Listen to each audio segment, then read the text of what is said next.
இன்னைக்கு நீங்கெல்லாம் படத்தை வச்சு அரசியல் பேசுறீங்க. உங்களுக்கு தெரியுமா என்னமோ என் புள்ள விஜய் படம் நாளைய தீர்ப்பு படம் நடிச்சான். நாளைய தீர்ப்பு படம் நடிச்சு அந்த படம் நடிச்ச பணத்தை 3 கிலோ அரிசி போட்டு எங்களுக்கு கொடுத்தா நாங்கள் வாங்கியிருக்கேன். நான் வாங்கியிருக்கேன் 30 வருஷத்துக்கு முன்னே நான் வாங்கியிருக்கேன். பிள்ளை நாளைய தீர்ப்பு படம் நடிச்சு என் மவ 23 வருஷம் ஆகுது. நாளைய தீர்ப்பு படம் நடிச்சா அப்பயே அரசியல் அரிசி போட்டு கொடுத்தா பிள்ளை நாங்கள் வாங்கினோம். என் தலைவி போட்ட பிச்சை இன்னைக்கு நீ வாழ்ற.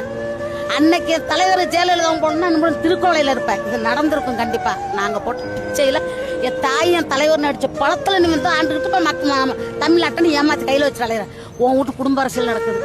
ஏன் எம்ஜிஆர் வந்தாரு குடும்ப அரசியல் பண்ணாரு, அம்மா வந்தாங்களா பண்ணாங்களா? அதே மாதிரி என் பிள்ளைய வரான் பண்ண மாட்டான். நேர்மையான அரசியல் பண்ணுவான். நேர்மையான அரசியல் பண்ணி ஏவன் தலையெழுத்து மாறும்னு பாரு. அன்னைக்கு தெரியும்பா.